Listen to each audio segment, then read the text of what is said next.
باريس 7 جونفي 2015 11:10 صباحا.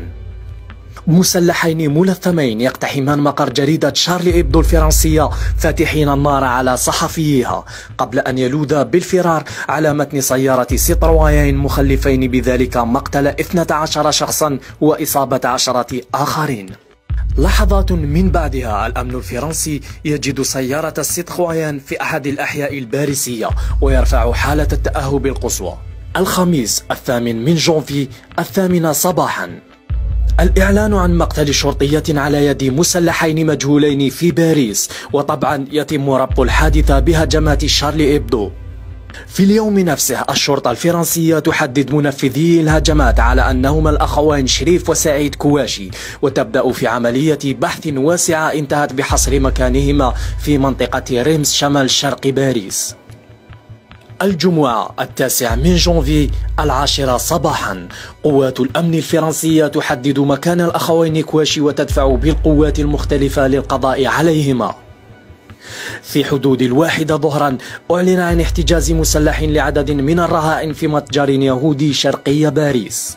وحدات خاصة تطوق المكان، وبعدها بساعة الأمن ينشر صورتي المشتبه بهما على أنهما رجل وامرأة مرتبطين بالأخوين كواشي. في اليوم نفسه مساء يتم القضاء على شريف وسعيد في أحد المطابع في دمارتان، وبعدها بوقت وجيز يقتحم المتجر اليهودي من طرف القوات الخاصة التي قتلت المسلح كوليبالي وحررت الرهائن.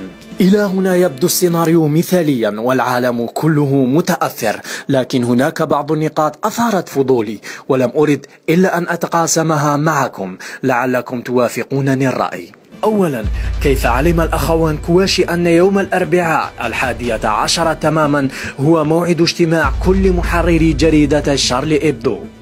ثانيا، كيف للرسامة الملقبة بكوكو أن تتواجد في نفس المكان ونفس الوقت مع الأخوان كواشي، علما بأنها هي من أعطتهم الشفرة لفتح باب مقر الجريدة؟ ثالثا، سيارة المشتبهين التي ظهرت في الفيديو هي سيارة سيتروين سيتخوا فيتامين، وهي متميزة عن سيارات سيتخوا العادية بالمرايا الجانبية البيضاء، فكيف تغير لون المرايا عندما وجدت السيارة من طرف الشرطة، أم أنها ليست نفس السيارة؟ رابعا، كيف يعقل أن يتصل كل من كواشي وكوليبالي بقناة BFM TV ويتحدثا إليها على المباشر ساردين إليها كل التفاصيل وهما ما زالا ملاحقين من طرف فرنسا بأكملها؟ Et que j'ai été envoyé moi, Chérif Kouachi, par Al-Qaïda du Yémen. Est-ce que vous êtes en lien avec les deux frères qui ont fait l'opération à Charlie Hebdo? Oui, on s'est synchronisé pour faire les opérations. خامسا، كيف يعقل أن يخلو شارع في باريس من المارة في منتصف النهار؟ سادسا، من هو الشخص الذي يصور من النافذة وكأنه يصور في لقطة سينمائية بدون خوف ولا توتر من بداية الهجوم إلى آخره؟ سابعا، قبل صعود الأخوان كواشي إلى السيارة أخذ في الصياح: لقد انتقمنا للرسول، لقد قضينا على شارلي إبدو. وهنا يأتي السؤال: لما يريد أن يصيح في شارع خال من المارة، أم أنهما كان يعلمان بأن أحدا يصورهما؟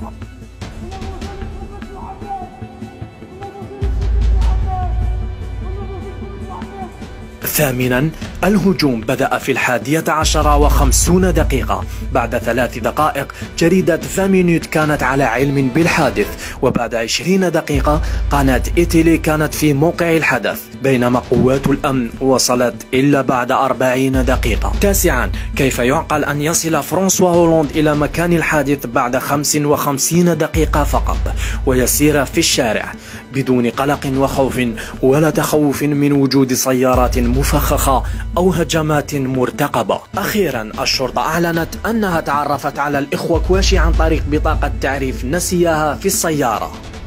وهنا نتساءل: كيف لإرهابي لم ينس حذاءه وهو يلم بالهروب أن ينسى بطاقته في السيارة، في حين أن أي سارق هاو لا يصل به الغباء إلى نسيان دليل إدانته؟